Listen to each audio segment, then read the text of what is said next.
Welcome to becoming a successful Microsoft technical support with Thompson. Hey guys, how you doing? It's been a while. We've had a video on YouTube. I know you guys have missed me and I miss you too. So, on today's video, we're going to be talking about Exchange. All right. So, this is my admin center. As you can see, we have a couple of admin centers. That is, if you want to know what admin center means, I can do that for you. Explain. So, admin center is where you manage whatever activities of your users in your organization. So let's say for instance you are here now. This is where you manage users. As you can see, these are the users. You can do a lot of things. When you click here, you can see you can delete user, add license, do a lot of things, but we're not doing that on this video. So now we have different couple of admin centers. This is the security, where you manage anything concerning security. Purview, where you manage anything that concerns compliance. Intune, where you manage anything that concerns devices. Identity, where you manage anything that concerns identities, almost similar to Azure. All right. So we have the exchange, where we manage anything that concerns your emails. SharePoint, anything that concerns your files and folders with your collaboration. And Teams, anything that concerns your teams. So that's where you manage it. So now, since we are doing Exchange today, we go ahead to Exchange. All right. So this is the Exchange logo, as you can see.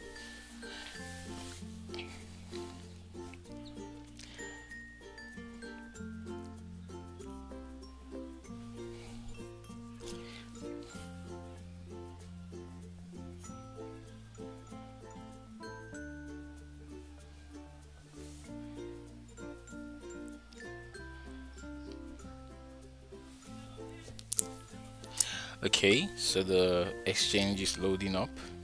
All right, so it's almost done loading. So this is how the exchange online, the exchange admin center looks like. Now, a lot of people ask, what is exchange? Now I'm going to break it down in a layman understanding so that you understand. Now, for instance, you are using on your phone. I believe almost everybody has a Gmail. Now, Gmail, the application used to send emails for Gmail, for Google, is called Gmail. So when you go to your application, that's where you send your emails from. Now, this server where your emails are managed and kept is called Google, right? So the server is Google. That is the Google are the ones that manage your emails, while on Microsoft the emails are sent on Outlook. So we have Gmail and we have Outlook. So Outlook is the application used to send emails on the Microsoft side. So now the Microsoft server is called Exchange. All right. So the Microsoft server is called Exchange. The Microsoft server is called Exchange. So Exchange is where emails are managed, configured, and uh, make sure that everything when it comes to your outbound and inbound emails go work properly. All right. So now we are on the Exchange Admin Center. So this is very simple and very easy to understand. So now we are on the Admin Center. When you come down to the home page, you're going to see a lot of things on the left here. All right. So the first one is a drop down, as you can see, recipients. So under recipients we have mailbox, groups, resources, and contacts. Right now we have to click on the first one, which is mailbox. Now when you click on mailbox, it's going to show every user, every mailbox that is available on this tenant, right? It's going to show every mailbox that is active on this tenant. Now we have two types of mailboxes. We have the user mailbox and we have the shared mailbox. All right, so the shared mailbox are mailboxes that don't need licenses. All right, if you watch my previous video, I explained about shared mailboxes. I'm going to put the link in the description. All right, so now As you can see, we have shared mailbox and this is a user mailbox. The difference is that this one comes with a license while this has no license. All right, that's why it's called a shared mailbox, because there's no license assigned to the user. It's just a shared mailbox where delegate permission is given to the mailboxes, right? So this is where you manage the mailbox. So now on the main admin center, when you come up here and you go to users, active users, so they're going to be listed here. Now when you create a new user and you give that user a license, an exchange online license, so you have different licenses. As long as there's exchange online plan 1 or 2 attached to that user, it's going to automatically create a mailbox for that user. So we have a lot of users here, as you can see, like these ones that are unlicensed, right? You will not see them here because they don't have a license.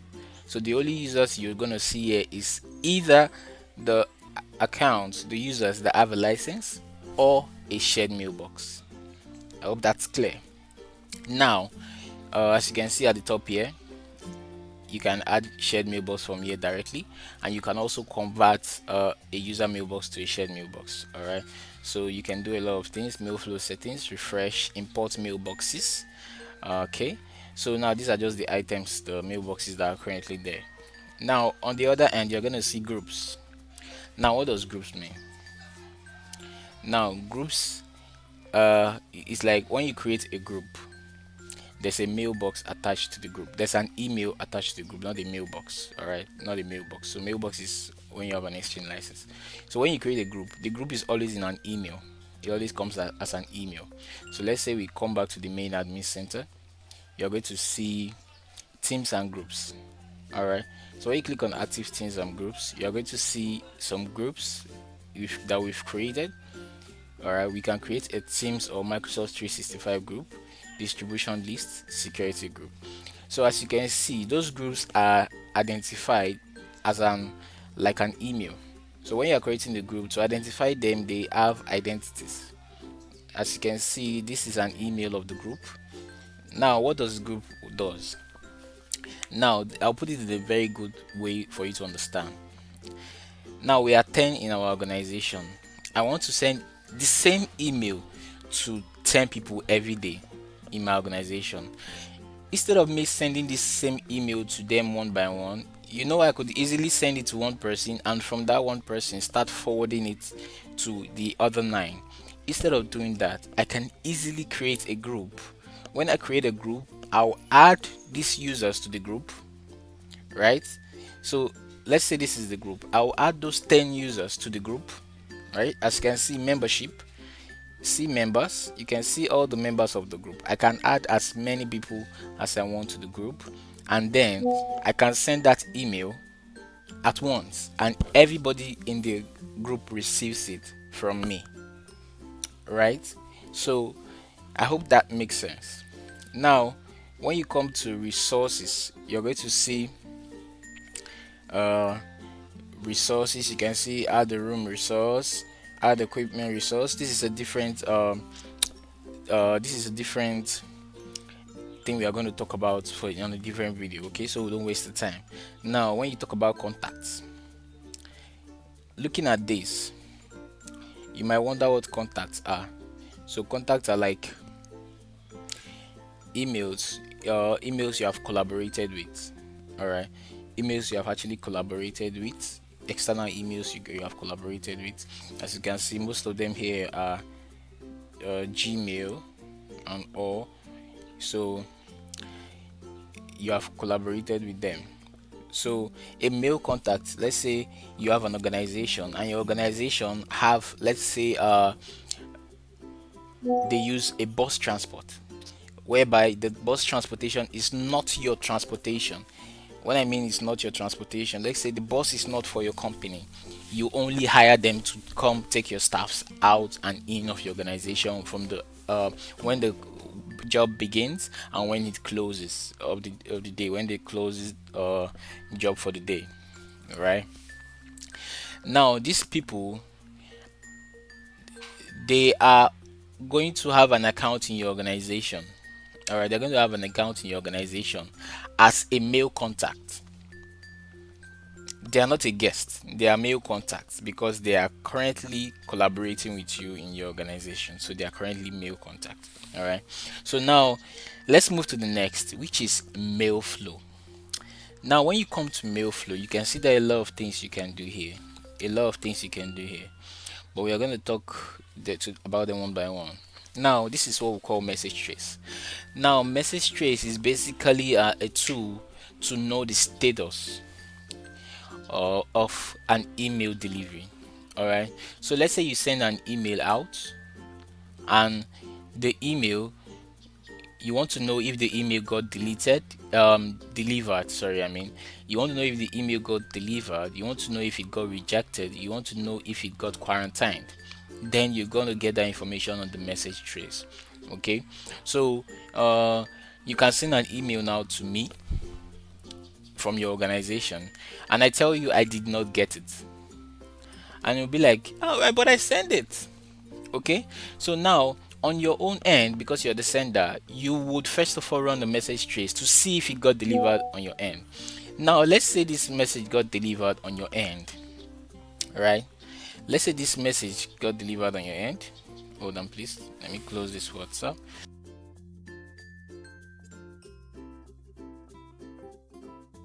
It's not running in the background, I don't know why I get pop up.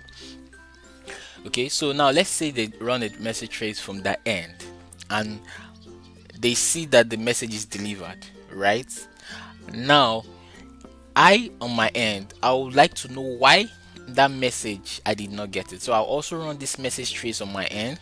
All right, and then I'll put the sender, that is the email that sent me the email. I'll put my own email also, and then I'm going to see the status of the email. So if the email came into the organization, I'm going to see the status. It's going to tell me if it's delivered, rejected, or quarantined.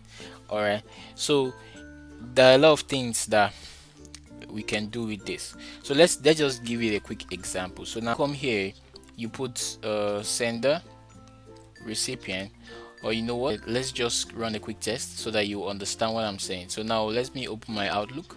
We're going to do a quick test, like we'll send a quick message, then we're going to run a message trace for that email, right? So let's just do that so that you understand better. I don't think anybody's on this channel to rush. I'm sure you want to actually learn and understand what we're doing. So I think the patience is worth the wait. All right. So the Outlook is up. Okay. All right. So now let's just send a new email.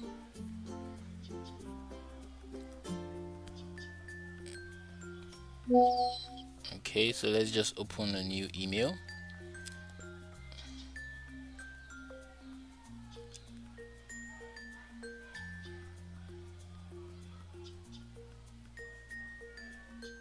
Okay, so I'm going to send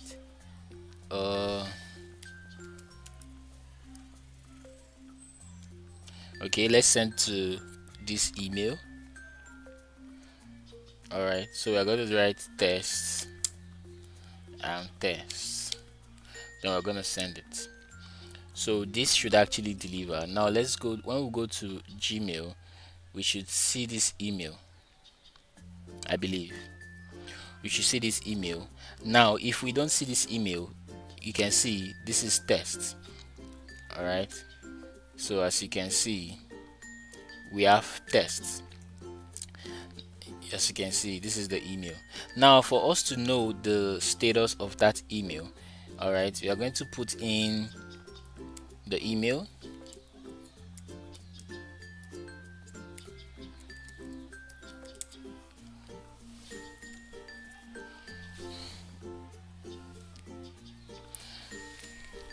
All right, so I'm going to write this, I'm going to put my email.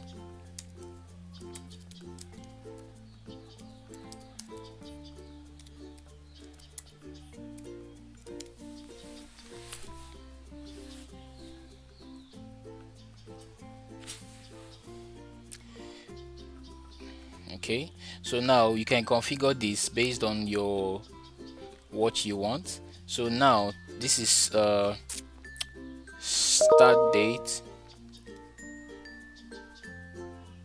Okay, so this you can see I filled in the space. So now start date, it says 12 and this. So I'm just gonna select today because today I'm just gonna make it 12. All right, so that it falls in the space of today. All right, what's this popping up now? So now I'm not going to add any other thing, all right, because I just want a simple delivery report. All right, so we are going to run a trace now and wait for the result. So let's just wait and see. So let's just wait and see.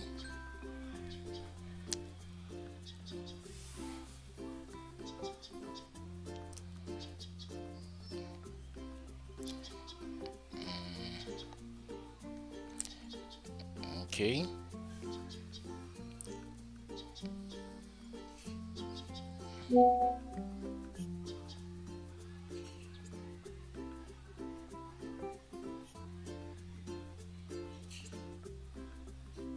All right, so you can see this is the result. So when you click on it, as you can see here already, it says delivered.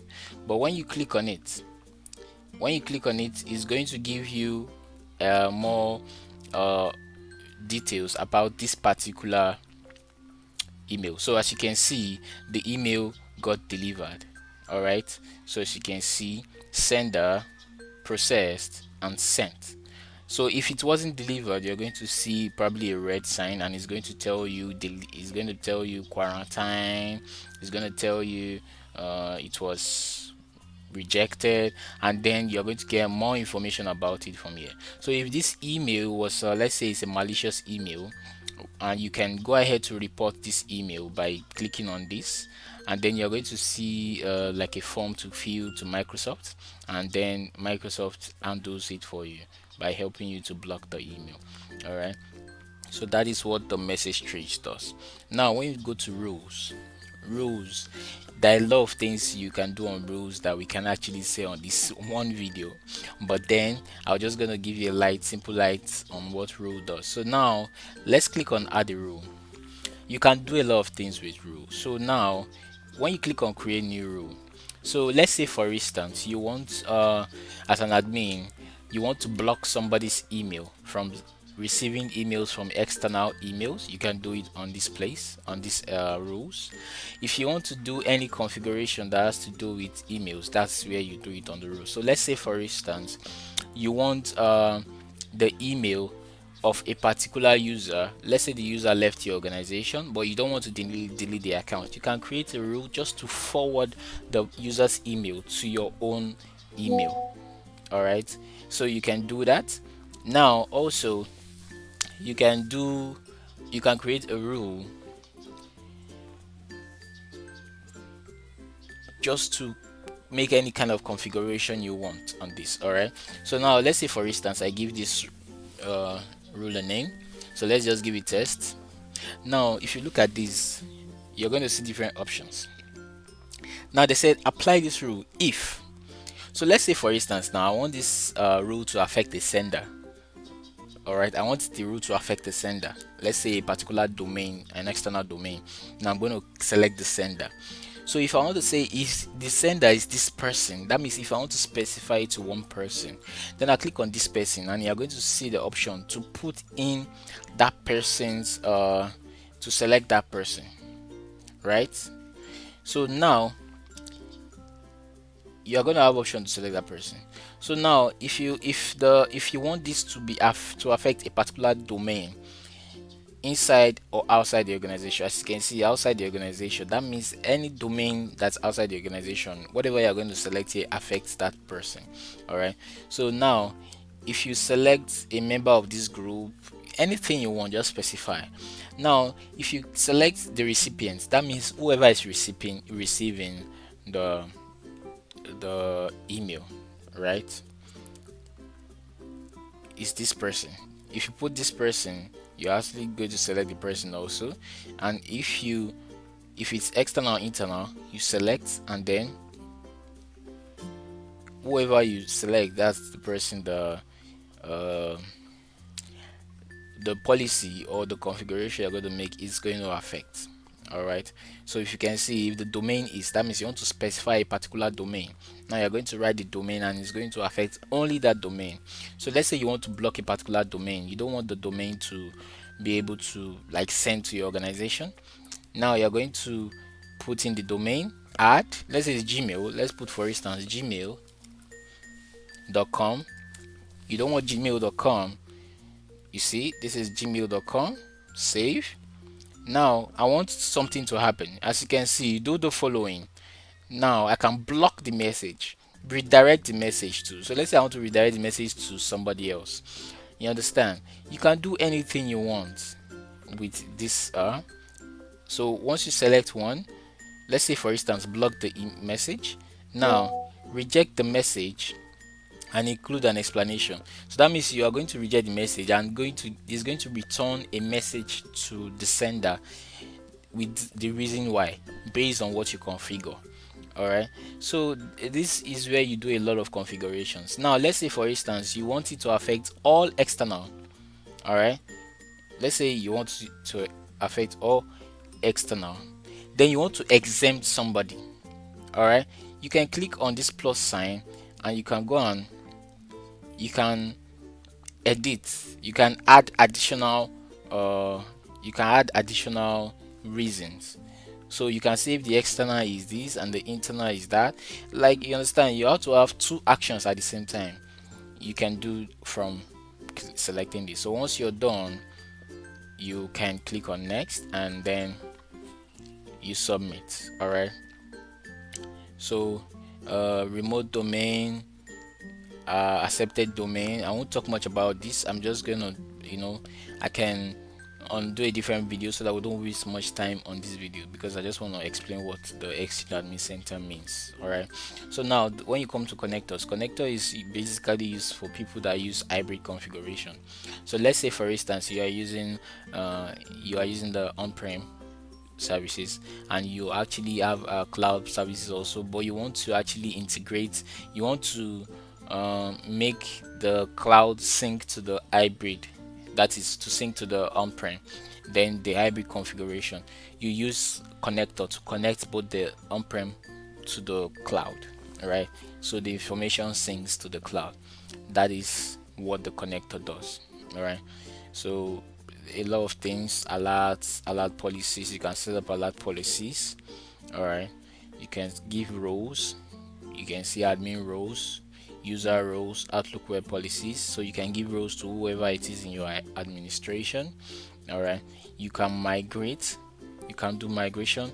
So you can do migration of emails from Gmail to Microsoft, from Microsoft to any other email service provider. Right, so there are a lot of features here. So with time we'll do more videos on this. Okay, and just like I said, this is basically where you manage anything that concerns emails. All right, anything that concerns emails. So what can I do again before we go?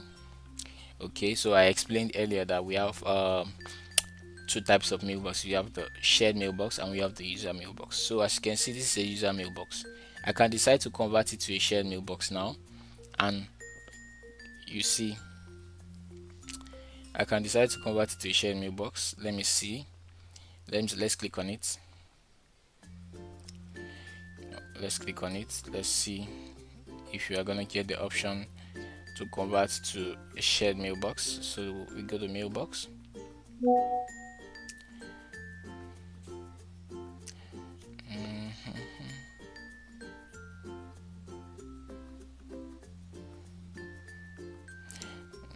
Okay.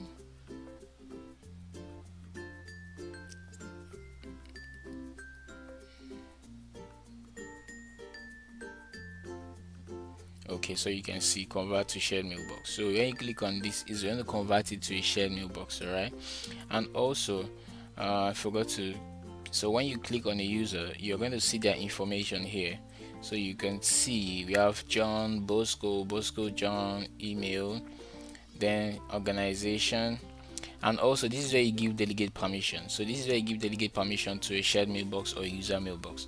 So you can actually do this to a user mailbox or shared mailbox. So what delegate permission means is, I want somebody, let's say for instance, I'm not going to be available for the period of, let's say, 10 days, but I still want somebody to be able to like manage my emails on behalf of me, right? All I need to do is just come here, give send as permission, send on behalf permission, and read and manage. Depends on the permission you want to give the person. Probably you just want the person to be able to send, all right? You give the senders. If you want the person to be able to send on behalf, right? So when I mean send on behalf, it's going to show that the person that sent this email is actually sending this email on behalf of me. So that person's email is still going to show on the email. But when you click on send, when you give senders delegate permission, it means that when an email is sent by that person you gave the delegate permission, the email is going to show that it comes from you, all right, not from the person that you gave the delegate permission. Okay, so when you give read and manage, the person will be able to manage your emails, do a lot of things, whatever you can do with your emails, the person will be able to do it. Okay, so basically that's what the that's what the exchange admin center is for. So managing emails. So email forwarding, you can also create a rule that forwards email, all right, here. Okay, so when you come to mailboxes, manage size restriction, email forwarding. So basically these are just simple things you can configure. You can come here, do a lot of configurations, all right. So you can enable Mailbox archive here. I did a video on archive already. You can enable it here, all right. So with that being said, I'm going to watch out for my next video. The next video I'm going to be talking about SharePoint, which is the admin center where you manage files and you manage sites. Manage sites, yes, you manage SharePoint sites and files. Anything that concerns files, sites, folders, they're all managed on SharePoint. All right. So I hope you found this video interesting and useful. If yes, please look forward to my next video. It's gonna be more interesting. Do have a lovely day. If you have any question, feel free to ask me in the comment section, and I'll be replying to you. All right. If you love this video, like, subscribe, and share.